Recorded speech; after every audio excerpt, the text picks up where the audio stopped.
3 days away from a painful and unnecessary shutdown teed up by his own party, Speaker Mike Johnson had a rare moment of statesmanship for a Republican by allowing Democrats to keep the government funded, at least until early next year. And MAGA, they're not happy about it. But before we unpack all that, if you haven't yet, please hit that like, subscribe, and the alert bell. All right, folks, not really any clips to play, at least none that I can think of. Here's the situation. We just found out that a continuing resolution, a laddered continuing resolution, we'll get to that in a minute, has passed the House of Representatives 3 days away from a painful and unnecessary government shutdown. Now, per usual, because the Republican Party is incapable of governing, it passed because a majority of Democrats passed it. More Democrats passed this continuing resolution or voted in favor of it than Republicans. The final vote was 336 to 95. Jay Sherman of Punchbowl News reports, Democrats saved him. More Democrats voted for this than Republicans, him being Mike Johnson. Dangerous territory for a GOP speaker. See McCarthy, Kevin. Because, ironically, this is pretty much exactly what got Kevin McCarthy kicked out of his job back in early October. Now, it remains to be seen what's going to happen to Mike Johnson. But again, MAGA's not happy about it. But before we dive into that, just want to provide some clarification what the laddered CR means.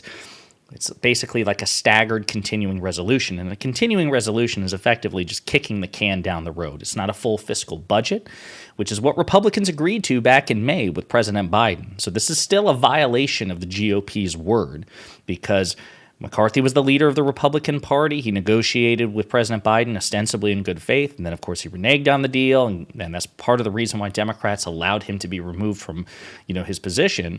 And Johnson is in no rush to, maintain or hold up the GOP's bargain with Biden. But anyway, continuing resolution keeps the government funded for a certain amount of time.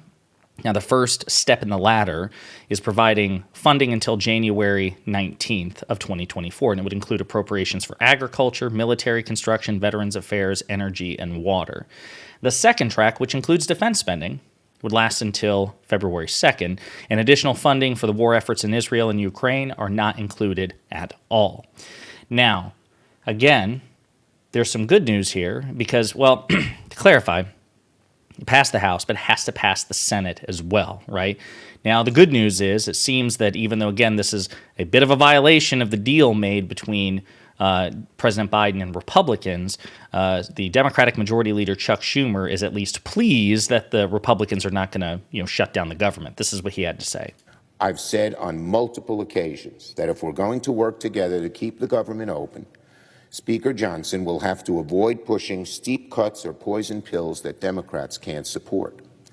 For now, I am pleased that Speaker Johnson seems to be moving in our direction by advancing a CR that does not include the highly partisan cuts that Democrats have warned against.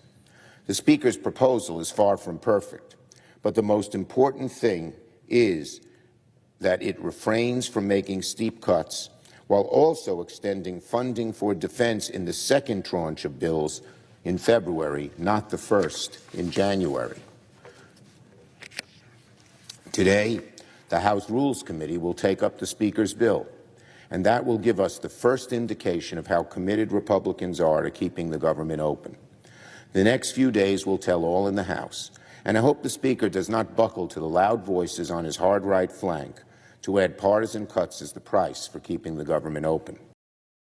The good news is this laddered CR keeps government funding at current levels, so it does include any of the draconian cuts that far-right Republicans wanted, which is why they're not happy about it. So House Freedom Caucus, which is the far-right Trump-loyal element of the Republican Party in the House of Representatives, they formally come out against Mike Johnson's two-tiered CR. This is their statement. House Freedom Caucus opposes the proposed clean continuing resolution as it contains no spending reductions, no border security, and not a single meaningful win for the American people. The American people, of course, being Donald Trump in their mind. Republicans must stop negotiating against ourselves over fears of what the Senate may do with the promise, roll over today and we'll fight tomorrow. While we remain committed to working with Speaker Johnson, we need bold change. Marjorie Taylor Greene is not happy about this. Of course, she's been picking a fight with everybody, it seems like. I voted no to both CRs before, and I voted no to this clean CR. We need to finish a PROPS, and the Senate needs to do their job. No money to Ukraine, close the border, stop the weaponized government, impeach Biden, Mayorkas, Wray, Garland, and Graves. Again, so she's not happy about this either. Charlie Kirk, a prominent Republican surrogate, a conservative influencer, he says, conservatives are perplexed why Mike Johnson is surrendering to Schumer and Jeffries. This is unacceptable. Well, the reason that Johnson is surrendering is because he's between a rock and a hard place. Republicans, because again, they're very, very good at culture war nonsense and freaking out over black elves in The Lord of the Rings and black mermaids in the Little Mermaid remake. And again, what shoes the green M&M character is wearing. They're very, very good at that. And they're good at authoritarianism. They really suck at running things. Like, they're not good at governing at all. They're incapable of it. Objectively inferior by miles by the very worst Democrat. It's night and day. So, of course, Charlie Kirk can't understand that because he's like, wait a minute.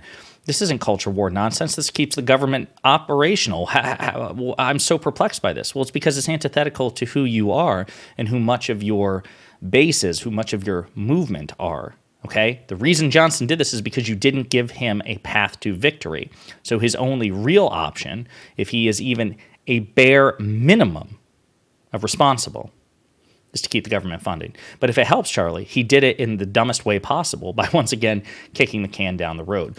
Laura Loomer, another Trump-aligned Republican surrogate influencer, she's not happy about this either. She also picks fights with Marjorie Taylor Greene, as a matter of fact. That's how combative Laura Loomer is. And I think Luke Beasley interviewed her as well. It was a really good interview. Hey, at Matt Gaetz. Hey, at Marjorie Taylor Greene. Hey, at Speaker Johnson. The people aren't going to tolerate any more gaslighting. Release the J6 and hashtag no CR are both trending on X right now. We don't want another CR Mike Johnson. Well, it's exactly what you got. Because, of course, the Republican Party in Congress only controls one chamber, and narrowly at that. Democrats control the Senate. Democrats control the White House. Republicans, as usual, want to be the tail that wags the dog, and they're really not in a position to do so, not without suffering enormous consequences. But don't worry, for those of you who are like, okay, well, this is the end of it. Again, no, not really. We're going to be back where we started in January for when the one ladder expires, and then again in February when the second ladder expires. Let me know what you think in the comments. Is this a sign that the Republican Party is slowly progressing, that they're becoming the adults in the room or more like adults in the room? Or are we just going to go through this again in January and February? Let me know what you think.